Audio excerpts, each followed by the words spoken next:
Assalamualaikum warahmatullahi wabarakatuh. Perkenalkan, kami dari kelompok 2 Etika Bisnis dari Universitas 11 Maret FKIP Prodi Pendidikan Ekonomi semester 4 angkatan 2021. Maksud dan tujuan video pembelajaran ini adalah kami ingin menjelaskan sedikit mengenai mata kuliah Etika Bisnis dengan materi etika produksi.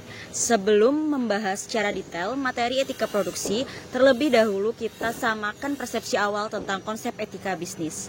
Dalam mata kuliah etika bisnis, kami mempelajari konsep etika bisnis dan penerapan etika bisnis dalam berbagai divisi atau bagian pada suatu perusahaan, serta contoh kasus dari perusahaan yang tidak menerapkan konsep etika bisnis tersebut. Secara etimologi, kata etika berasal dari bahasa Yunani yaitu ethos yang berarti sikap, cara berpikir, watak, kesusilaan, atau adat. Sedangkan menurut Gray tahun 1994, etika merupakan nilai-nilai tingkah laku atau aturan tingkah laku. Nah, selanjutnya, produksi berasal dari bahasa Inggris yaitu produce yang berarti menghasilkan dan diciptakannya manfaat, sehingga produksi merupakan kegiatan yang dilakukan manusia dalam menciptakan barang dan jasa yang sesuai dengan kebutuhan yang kemudian dimanfaatkan oleh konsumen. Nah, selanjutnya, etika produksi merupakan seperangkat prinsip-prinsip atau nilai-nilai yang menegaskan tentang benar dan salahnya dalam melakukan proses produksi untuk menghasilkan atau menciptakan manfaat sesuai dengan kebutuhan konsumen.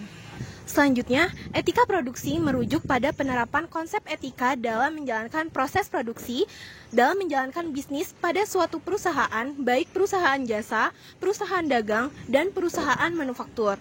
Nah, ketiga jenis perusahaan tersebut dalam menjalankan perusahaannya secara internal didukung oleh divisi sumber daya manusia, pemasaran, produksi, keuangan, dan seterusnya. Nah, di sini kelompok kami akan membahas secara detail mengenai konsep etika bisnis secara internal atau eksternal perusahaan, yaitu materi etika produksi. Mengenai konsep etika produksi, yaitu yang pertama ada keterbukaan dan transparansi.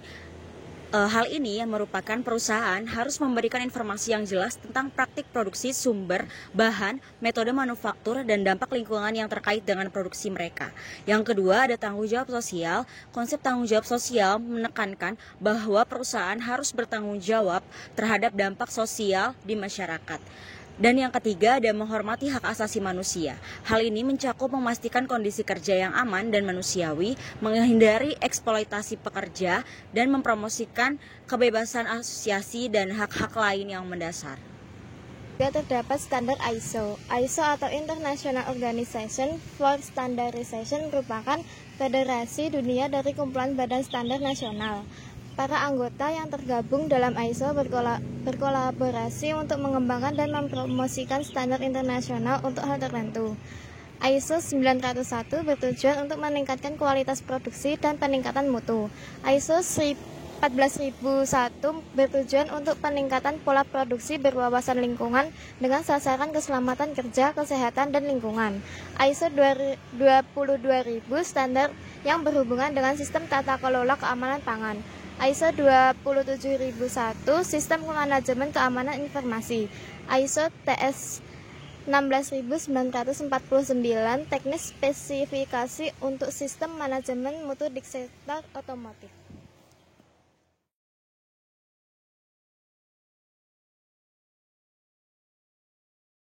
Selanjutnya, lembaga yang mengawasi produksi di Indonesia yaitu BPOM RI, LPPOM Halal MUI, dan nomor PIRT. Selanjutnya, contoh kasus dari etika produksi itu penemuan pelanggaran BPOM pada artikel yang telah tayang di Kompas.com Radio. Ditemukan pelanggaran BPOM minta pabrik kecap dan saus ini stok operasi. Penemuan pelanggaran tersebut ditemukan pada melakukan inspeksi mendadak oleh Badan Pengawas Obat dan Makanan yang dilakukan pada tanggal 3 Maret 2017. Pelanggaran yang ditemukan yaitu belum adanya izin edar, lalu kandungan pengawet dan pewarna yang diduga melebihi batas sehingga berpotensi membahayakan kesehatan. BPOM meminta pabrik kecap dan saus untuk berhenti sementara karena pabrik tersebut setiap harinya dapat memproduksi kecap dan saus botol dalam jumlah besar yang telah diedarkan di seluruh Indonesia. Pihak BPOM masih meminta keterangan pada penanggung jawab bernama Hendra mau bekerja sama untuk memperbaiki produksinya. BPOM akan mempertimbangkan lagi apakah usaha tersebut bisa tetap dilanjutkan atau ditutup untuk seterusnya.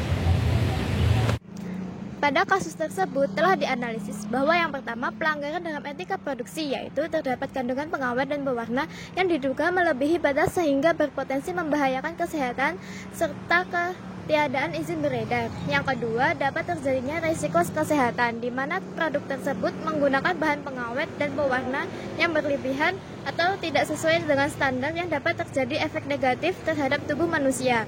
Dan yang ketiga, tanggung jawab pabrik dalam menjalankan proses produksi yang aman dan mematuhi peraturan merupakan hal yang penting. Jika produksi pabrik menunjukkan niat baik untuk memperbaiki produknya, BPOM akan mempertimbangkan apakah produksi dapat dilanjutkan atau harus ditutup secara permanen. Solusi untuk kasus tersebut adalah melakukan perbaikan proses produksi, peningkatan pengawasan dan kontrol mutu, penegakan sanksi yang tepat, dan melakukan pelatihan karyawan. Sekian penjelasan dari kelompok kami mengenai materi etika produksi. Semoga penjelasan yang kami sampaikan dapat menjadi referensi dan wawasan dalam memahami materi etika produksi dan penerapan serta analisis kasus dan solusinya. Demikian video pembelajaran ini kami sampaikan. Jika ada kritik, saran, dan penjelasan lainnya yang perlu ditambahkan, silakan menuliskan komentar pada menu komen di bawah video ini. Wassalamualaikum warahmatullahi wabarakatuh.